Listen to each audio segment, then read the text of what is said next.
Tekrar hoş geldiniz. Konuşma podcast'imizin bu bölümünde bir şehri keşfetmek istediğinizde insanlara sorabileceğiniz genel soruları öğreneceğiz. Bugün Türkçe'de yönler nasıl kullanılır ve bir şey nasıl tarif edilir onları öğreneceğiz.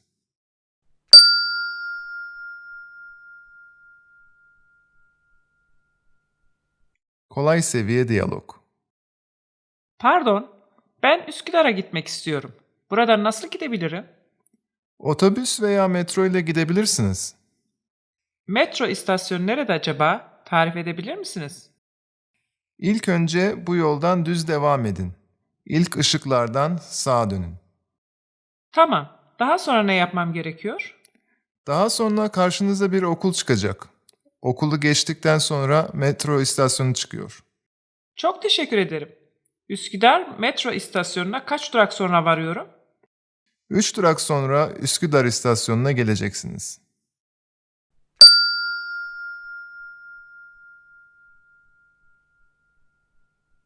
Orta seviye diyalog. Affedersiniz, bana bir konuda yardımcı olabilir misiniz? Tabii, nasıl yardımcı olabilirim? Acaba buralarda bir eczane var mı? Evet, yakınlarda bir eczane var. Biraz yürümeniz lazım. Sorun değil. Bana yolu tarif edebilir misiniz? Öncelikle bu kaldırımdan devam edin. Yaklaşık 100 metre sonra trafik lambaları çıkacak. Yaya geçidinden karşıya geçin. Daha sonra sola dönün ve biraz daha devam edin. Sanki oldukça uzak bir yerdeymiş. Yok, yürüyerek sadece 10 dakika sürüyor. Sola dönüp devam ettikten sonra bir market çıkacak. O marketin hemen yanında eczaneyi görebilirsiniz.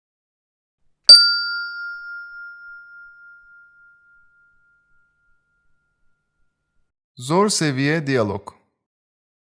ABC Alışveriş Merkezi'ne hoş geldiniz. Size nasıl yardımcı olabilirim? İyi günler. Ben yaşıma uygun kıyafet satan bir mağaza arıyordum.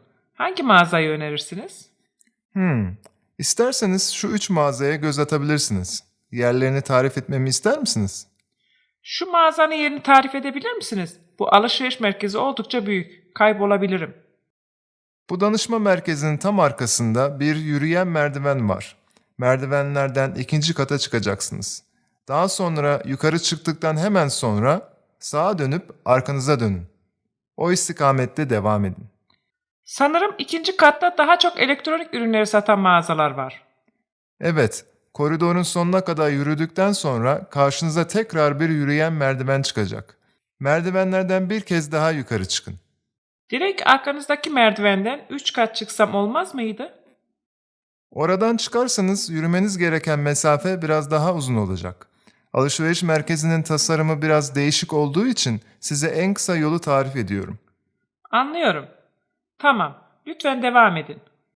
İkinci yürüyen merdivenlerden çıktıktan sonra sağa veya sola sapmadan düz devam edin. Bu mağaza başka büyük bir mağazanın içinde küçük bir bölümdür. Oradaki görevlilere sorarsanız sizi yönlendirecektir. Çok teşekkür ederim. Çok yardımcı oldunuz. Tek başıma mümkün değil bulamazdım. Rica ederim. İyi alışverişler.